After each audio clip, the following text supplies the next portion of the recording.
제가 좋아하는 시 중에 모래 위의 발자국이라는 footprint on the sand라는 시가 있습니다. 여러분도 잘 아시죠? 주님을 잘 믿던 한 사람이 어느 날 꿈을 꾸다 그의 인생이 꿈에 해변가의 발자국으로 나타나는 것을 보게 되었습니다. 그런데 거의 대부분의 그의 삶에 발자국이 두 쌍이었는데 자기 인생에 가장 힘들고 어려웠을 순간에는 한 쌍의 발자국만 찍혀져 있었던 것이죠. 그때 너무 서러운 생각 그리고 야속한 마음이 들어서 주님께 이렇게 말했습니다. 주님, 제가 주님을 따르면 항상 저와 함께 하시겠다고 말씀하지 않으셨습니까?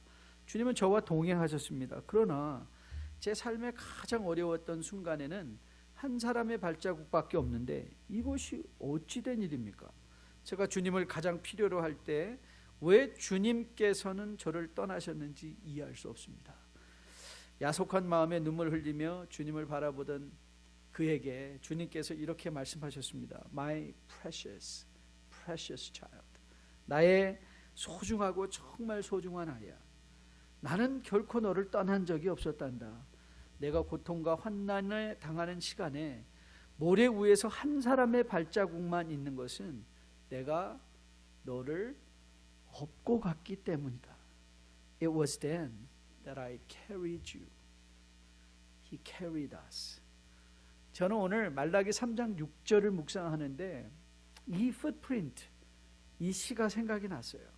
나 여호와는 변하지 아니하나니 그러므로 야곱의 자손들아 너희가 소멸되지 아니하느니라. 수도 없이 저지른 많은 죄악들 가운데서 유다 민족이 아직도 소멸되지 않는 것, 그 이유는 오직 한 가지예요. 그럼에도 불구하고 끊임없이 그들을 사랑하시는 언약에 신실하시고 변하지 않는 하나님께서 그들과 함께하기 때문이라는 사실이죠. 삶의 순간순간 위기를 지나며 고통의 눈물을 흘리며 내가 혼자 살아온 것 같았는데 돌이켜보니 저는 혼자가 아니었습니다. 그 순간마다 하나님께서 함께 하시고 저를 이 자리까지 서게 하신 것도 하나님인 것을 다시 한번 깨닫습니다. 아니, 이건 저의 고백뿐만이 아닐 것입니다. 오늘 이 자리에 앉아 계신 여러분도 구비구비마다 어렵고 힘든 길을 통과하셨을 터인데 저는 그 하나님께서 여러분과 함께 해주시고 여러분으로 오늘 이 자리에 앉아 그 주님을 경배하고 예배하게 하신 것으로 저는 확실하게 믿습니다. 이제 곧 시작될 매일 성경 에스겔서를 묵상을 위해서 지난 주간 에스겔서를 다시 읽었습니다. 여러분들이 미리 에스겔서를 읽어보고 묵상에 들어가시기를 여러분에게도 꼭 권면드립니다. 이번에 에스겔서를 다시 읽으면서 저의 뇌리에 확실하게 박힌 한 가지 구절이 있습니다. 내가 여호와인 줄 너희가 알리라. 이 표현이었습니다. 내가 여호와인 줄 너희가 알리라. 여러분도 이 구절을 꼭 기억하셨다가 이 에스겔서를 쭉 읽어가시면서 얼마나 자주 하나님께서 이 말을 하시는지 여러분 스스로 눈으로 확인해 보십시오. 여러분, 왜 이 말이 계속 반복되고 있을까요? 그렇습니다. 유다가 망할 수밖에 없는 이유, 그들이 포로로 끌려올 수밖에 없었던 이유는 유다에게 군사적 힘이 부족했기 때문이 아니라, 그들에게 돈이 부족했기 때문이 아니라, 그들이 인구가 적은 소수민족이었기 때문이 아니라 하나님을 몰랐기 때문이라는 거예요. 하나님을 몰랐기 때문에. 그렇기에 유다의 회복의 출발점은 인간의 유능한 왕을 기다리는 것이 아니라, 그들이 더 많은 정치적 힘을 기르는 것도 아니고 더 많은 군사를 소유하는 것도 아니라 바로 하나님을 알아가는 것이 회복의 첫 단추인 거예요. 하나님을 아는 것. 그런데 이 교훈은 비단 에스겔서에서만 말하고 있는 말씀은 아니죠. 오늘 말라기에서도 저는 에스겔과 똑같은 권면을 말라기 선지자가 하나님의 말씀을 통하여 우리에게 권면하고 있다고 믿습니다. 여러분, 한번 3장 7절 전반부 말씀을 우리가 한번 같이 읽어보도록 하겠습니다. 자, 같이 한번 읽어볼까요? 만군의 여호와가 이르노라, 너희 조상의 날로부터 너희가 나에게로 규례를 떠나 지키지 아니하였도다. 그런즉 내게로 돌아오라. 그리하면 나도 너희에게로 돌아가리라 하였더니, 너희가 내게로 돌아오라. 여러분, 지금 말라기 시대에 유다 이스라엘의 문제가 무엇이었습니까? 네, 그들은 하나님의 규례를 떠난 것입니다. 하나님의 규례를 떠났다는 의미가 뭘까요? 네, 그들은 하나님께 무지한 거예요. 하나님께 무지했습니다. 여러분, 하나님께 돌아간다는 게 무슨 뜻이에요? 여러분, 예루살렘에 가면 하나님께 돌아가는 것입니까? 무슨 동방에 예루살렘이 있다고 해서 여러분이 동방의 그 예루살렘의 장소, 성전에, 다 무너진 성전에 가서 그 서쪽의 벽을 잡고 있으면 하나님께로 돌아간 건가요? 아니에요. 하나님께로 돌아간다는 것, 하나님을 바르게 아는 거예요. To go back to God is to know Him. To know Him. 하나님을 아는 게, 하나님을 알아가는 게 하나님께 돌아가는 거예요. 그러자 유다 백성들이 이렇게 물었죠. 3장 7절 우리 전체를 보면 이렇게 이제 말씀이 나옵니다. 다시 한번 읽어볼게요. 자, 7절 같이 읽습니다. 만군의 여호와가 이르노라. 너희 조상들의 날로부터 너희가 나의 규례를 떠나 지키지 아니하였도다. 그런즉 내게로 돌아오라. 그리하면 나도 너에게 돌아가라 하였더니 너희가 이르기를 우리가 어떻게 해야 돌아가리까 하는도다. 자, 백성들이 하나님께 물었죠. 너희들 나한테 돌아와야 돼. 너는 하나님을 바로 알아야 돼. 너는 내가 누구인지를 바로 알아야 돼. 그랬더니 백성들이 말했어요. 우리가 어떻게 돌아가리까? 여러분, 근데 이 말을 여러분이 말라기 전체 문맥에서 읽을 때는 이 말의 뉘앙스를 실어서 읽어야 돼요. 이 말의 뉘앙스는, 이 백성들의 말의 뉘앙스는 짜증입니다. 짜증. 하나님께 짜증내는 거예요. 이렇게 읽으시면 돼요. 아, 하나님, 도대체 뭘 더 하란 말이에요? What should I do more to come back to you? 내가 뭘 더 어떻게 하란 말입니까? 여러분, 자기들은요, 할 만큼 다 했다고 짜증 섞인 목소리로 지금까지 하나님 앞에 그들이 항변하고 있었던 거 기억하시죠? 자, 이렇게 짜증내며 What should I do more? 내가 뭘 더 하란 말이에요? 그럴 때 하나님께서 이제 등장시키는 예가 11조입니다. 11조를 예를 드는 거예요. 자, 8절 9절입니다. 같이 한번 읽겠습니다. 8절과 9절 같이 읽습니다. 자, 사람이 어찌 하나님의 것을 도둑질하겠느냐? 그러나 너희는 나의 것을 도둑질하고도 말하기를 우리가 어떻게 주의할 것을 도둑질하였나이까 하는도다. 이는 곧 11조와 봉헌물이라. 너희 곧 온 나라가 나의 것을 도둑질하였으므로 너희가 저주를 받았느니라. 아, 이제 드디어 올 것이 왔구나. 오늘 종 목사님이 내놓고 돈 얘기하려고 하는구나. 아닙니다. 그렇지 않습니다. 저는 지난 15년 헌금 설교를 한 번도 한 적이 없는 것 같습니다. 헌금이 중요해서가 아닙니다. 중요하지 않아서가 아닙니다. 헌금이 목회나 교회 사역의 핵심이 아니기 때문에 그렇습니다. 교회 사역의 핵심은 하나님을 아는 것입니다. 그리스도를 통하여 하나님을 알게 하는 것. 사역의 모든 일의 목표는 여러분들이 하나님을 더 깊이 알아가는 것입니다. 오늘 제가 여러분과 함께 말라기를 통해서 묵상해 보려는 것은 이제 더 헌금 많이 하십시오, 이 차원이 아닙니다. 아니, 물론 더 하실 분은 더 하셔도 됩니다. 그것까지 막지 않습니다. 그런데 여러분 잘 들어보십시오. 오늘 본문은 사실 여러분, 이스라엘 민족이 하나님께 잘못한 게 11조 하나 안 한 것이겠습니까? 그렇지 않습니다. 주님은 분명히 말씀하셨어요. 너희들이 내 규례를 떠났다 그랬어요. 이스라엘 민족은 11조 하나 못한 게 아니라 그들은 하나님의 규례 전체를 떠나버린 것입니다. 하나님의 규례를 다 떠났어요. 그러면 오늘 하나님께서 말하시는 11조는 많이 내라, 너희들 헌금 많이 해라가 아니라 이 11조를 예를 들어 하나님께 돌아간다는 것의 의미가 무엇인가를 설명하시고 싶은 거예요. What does it mean to go back to the Lord? 하나님께 돌아간다는 것의 의미가 뭔가? 내가 11조로 예를 들어줄게, 이 말을 하는 거예요. 그래서 이 말의 의미를 잘 이해하시면 여러분의 삶 전체에 긍정적인 영향을 미칠 수 있는 하나님의 말씀을 받을 수 있게 되는 것이죠. 오늘 본문의 핵심은 그래서 하나님께로 돌아가는 거예요. 내게로 돌아와라. Come back, come back. 여러분들이 이 교훈을 앞에 두고 가장 먼저 기억할 것은 뭐냐면, 하나님께로 돌아가는 것이 무슨 특별한 계룡산의 길이 아니라는 거예요. 계룡산, 그렇죠? 이상하게 은혜 받고 교주된 사람은 다 계룡산을 갔다 오더라고요. 저는 아직도 계룡산을 못 가봤습니다.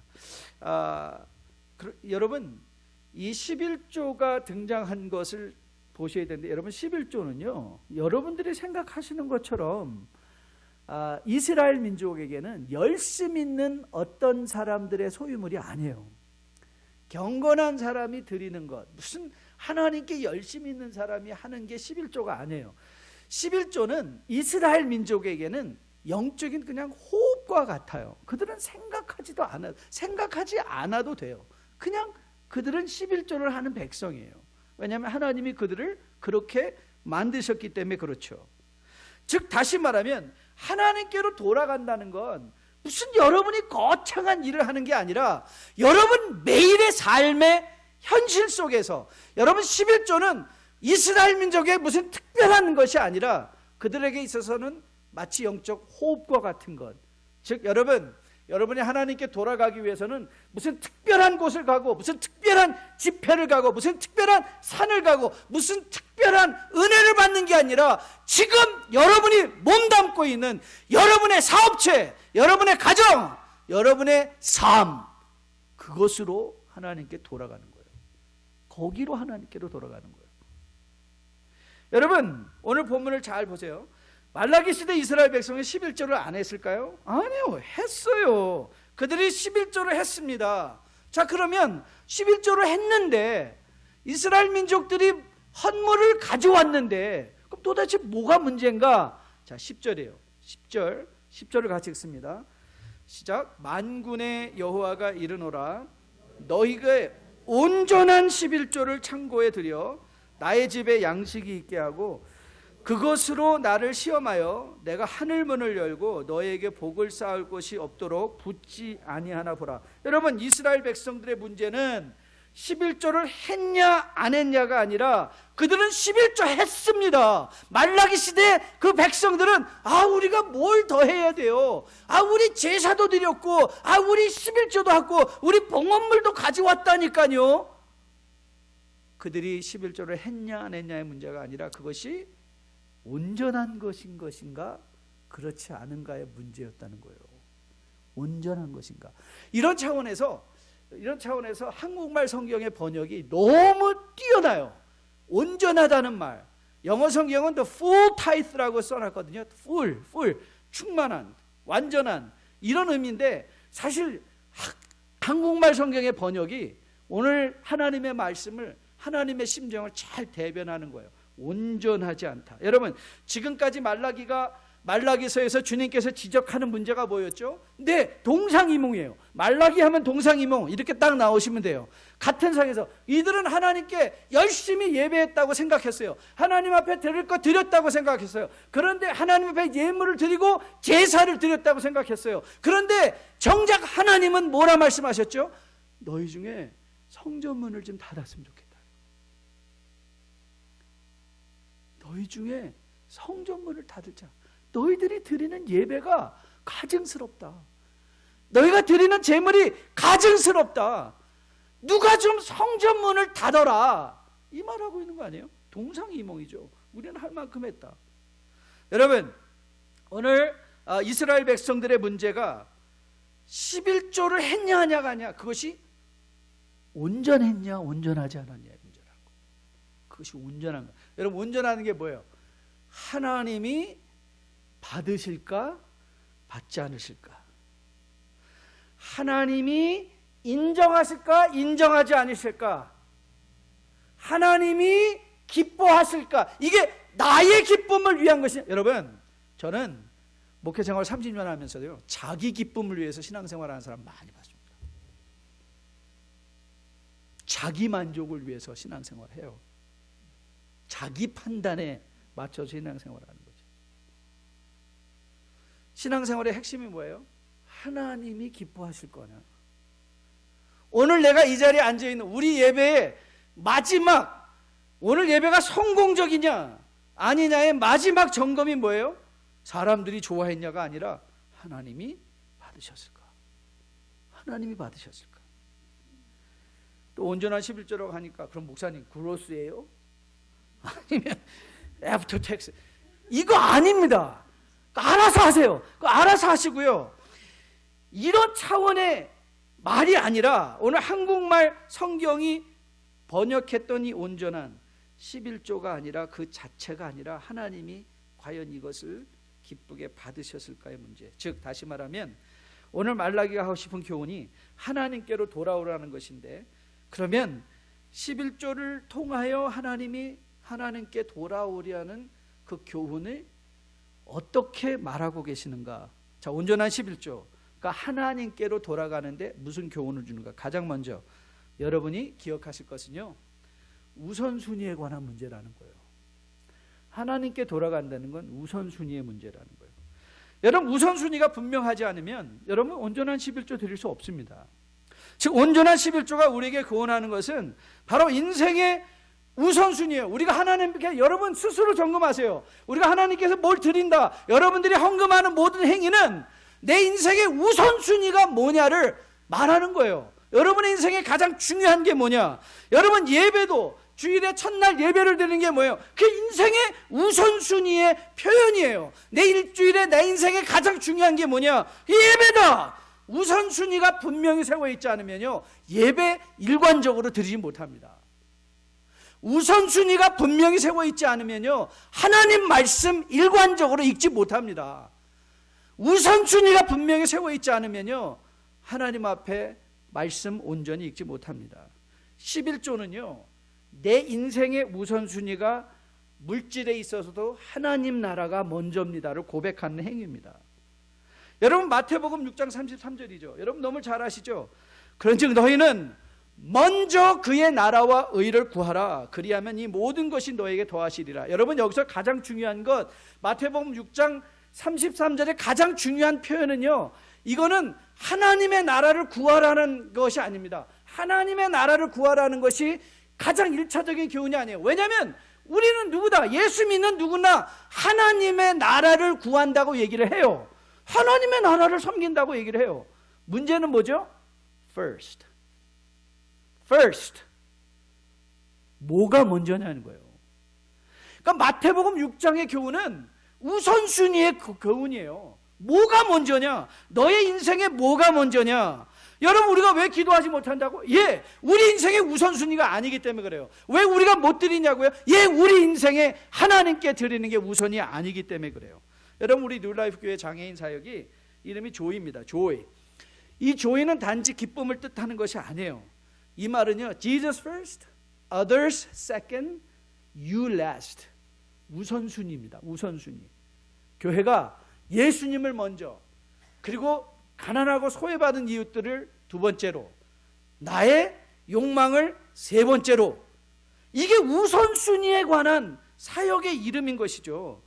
여러분 주님께서 마태복음 22장에서 이렇게 교훈한 거 기억하시죠? 예수께서 이르시되 내 마음을 다하고 목숨을 다하고 뜻을 다하여 주 너의 하나님을 사랑하라 하셨으니 이것이 크고 첫째 되는 계명이요 둘째도 이와 같으니. 그랬어요.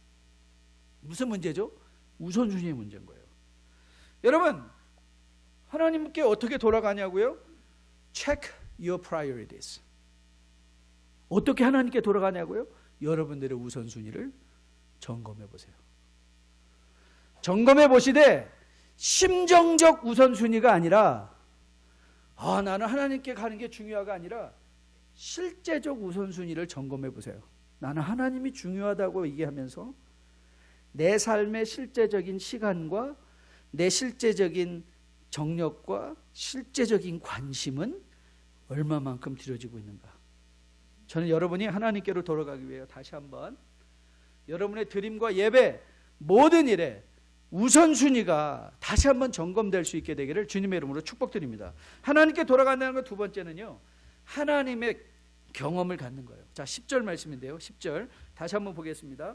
만군의 여호와가 이르노라 너의 온전한 11조를 창고에 들여 나의 집에 양식이 있게 하고 그것으로 나를 시험하여 내가 하늘 문을 열고 너에게 복을 쌓을 곳이 없도록 붙지 않나 보라.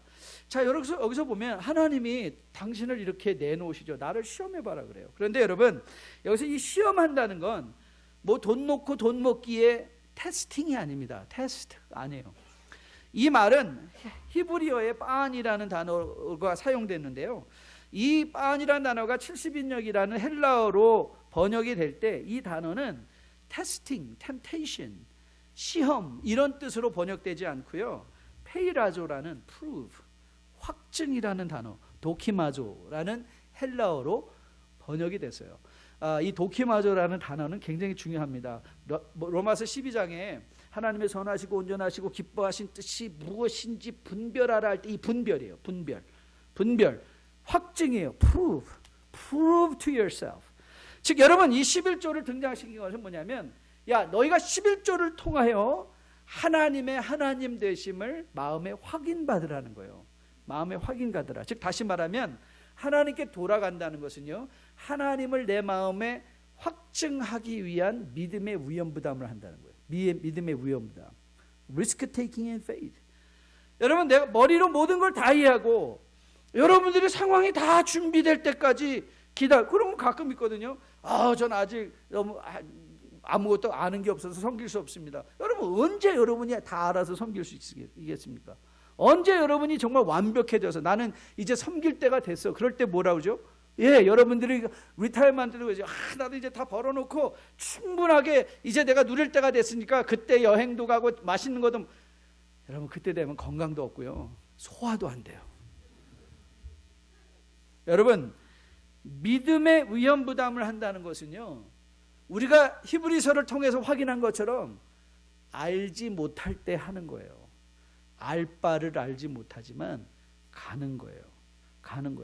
여러분, 이 가는 게 왜 중요한가? 아브라함의 믿음이 왜 중요한가? 그가 하나님의 말씀으로 위험부담을 하였더니 과연 하나님이시더라. 이 고백을 살아있는 고백으로 갖는 거예요. 여러분, 이 믿음으로 리스크 테이킹 한다는 게 무슨 뜻인가? 그게 순종한다는 거예요. 믿음으로 리스크 테이크, 위험부담하는 것. 그게 영어로 그냥 한마디로 말하면 순종인 것이죠. 여러분, 순종은요, 갈등, 두려움을 전제로 하죠. 여러분, 드릴 때 갈등하시죠? 이거 드리면 내가 모자라지 않을까? 이거 하나님 앞에 드리고 나면 내가 쓸 것이 부족하지 않을까? 근데 여러분, 바로 거기에 뭐가 있는 거예요? 믿음이 있는 거예요. 그래서 믿음이 있는 거예요.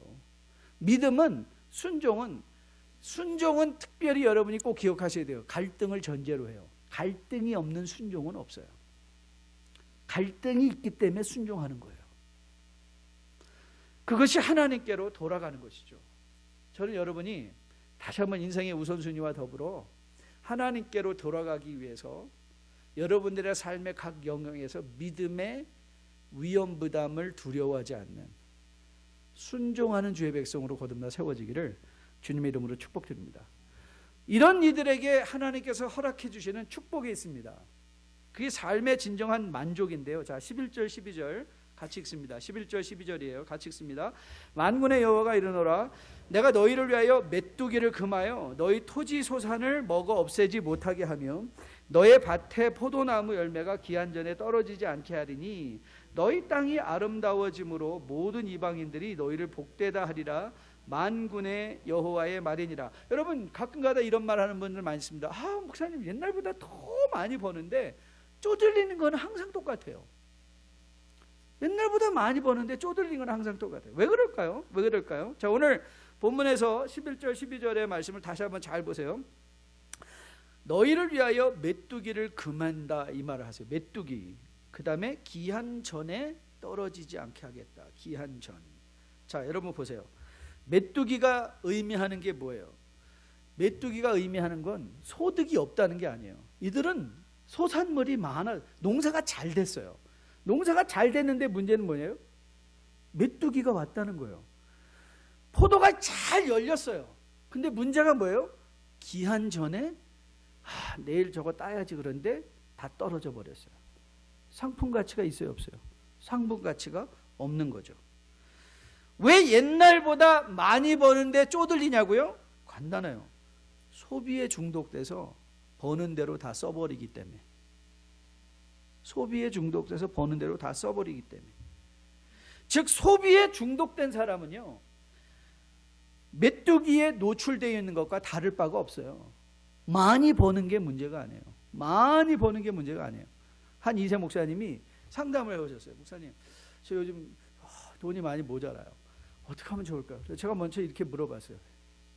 당신이 규모 있게 돈을 써본 적이 있냐? Have you ever budgeted? 너가 오늘 내가 뭘 하고 뭐 하고 우선순위를 정해서 해본 적이 없대요. 그러면 돈을 더 많이 받아도 아무 소용없다. 똑같이 쪼들릴 것이다.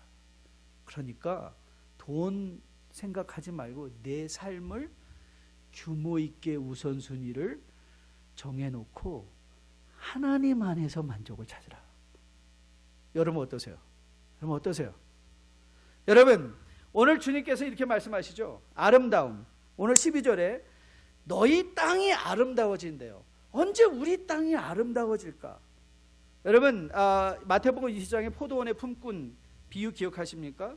포도원 주인이 이른 아침에 제3시에 9시에요 9시에 오후 2시에요 11시에 오후 5시에 나가서 일꾼을 불러오죠. 그리고 똑같은 동일한 그 하루의 일당을 그들에게 지불합니다. 자, 이 주인이 어떤 주인이었나요? 이 주인은요, 포도원을 통하여 더 많은 이익을 구하려는 사람이 아니라 포도원으로 더 많은 사람과 함께 먹고 살았던 사람이에요. 이해가 되십니까? 포도원을 이익의 도구로 생각하신 것이 한 것이 아니라 포도원으로 모든 사람이 함께 먹고 사는 것. 모든 사람이 함께 먹고 사는 것. 여러분 제가 우리 성도들 새로 기업을 개업할 때 늘 기도를 해요. 하나님 이들의 기업을 통해서 많은 사람이 함께 잘 먹고 잘 살게 도와주세요. 그런데 우리의 목표는 어떠죠? 이 세상의 목표는 어떠죠? 예, 가능한 한 적게 주고 나는 많이 가져가는 거. 포도원은 어떤 데죠? 네, 내가 적게 가져가더라도 함께 같이 사는 것, 함께 같이 먹고 사는 것. 이게 성도의 원리예요. 그리고 그 기업을 세상 사람들은 아름답다 얘기하는 거예요. 그게 아름다움이에요. 이게 어떻게 가능하냐고요? 여러분 지난주에 여러분들에게 인용한 시편 73편 기억하시죠? 마지막 28절에서 시인이 이렇게 고백했어요. 하나님께 가까이 함이 내게 복이라.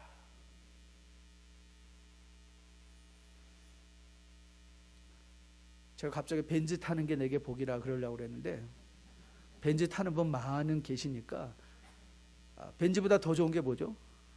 더 좋은 차가 뭐죠? 스포츠카, 폴샤 차를 타는 것이 내게 복이라. 우리는 그렇게 생각하지 않나요?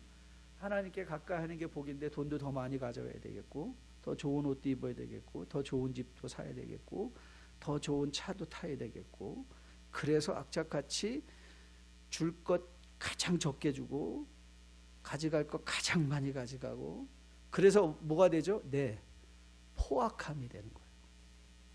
하나님의 이름을 빙자한 포악함. 말라기 시대의 문제가 뭔지 아세요? 하나님께 드렸다고 하면서 뒤로는 자기들을 위한 도적질을 했다는 거예요. 그게 문제였던 거예요. 오늘은 성찬 예배로 드리는 7월의 첫 주입니다. 어떻게 우리가 우선순위가 분명하게 세워지냐고요? 목사님 저도 분명한 우선순위를 갖고 살고 싶습니다.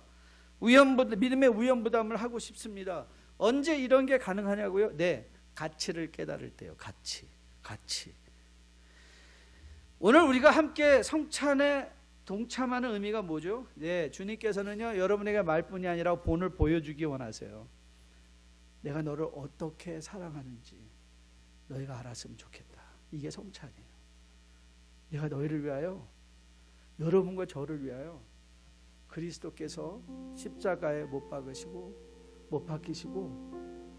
그 십자가의 모든 고통을 당하셨어요. 한 가지 이유 때문에, 내가 너희를 사랑하기 때문에. 우린 그런 사랑받은 사람들이에요. 우리가 세상에서 아무리 좋은 차를 타도, 아무리 좋은 걸 먹어도, 아무리 좋은 옷을 입어보아도, 얼굴을 아무리 고쳐보아도 결국에 만족이 없는 이유가 어딘지 아세요? 진정한 가치, 하나님의 사랑을 모르기 때문에 그래요. 저는 오늘 여러분과 저가 이 성찬을 통해서 이 하나님의 사랑을 깨닫는, 또 보는 여러분과 저 됐으면 좋겠습니다. 하나님의 나를 위하여 피를 흘리시다니, 예수님이 나를 위하여 그 몸이 찢기시다니, 내가 그런 존재라니.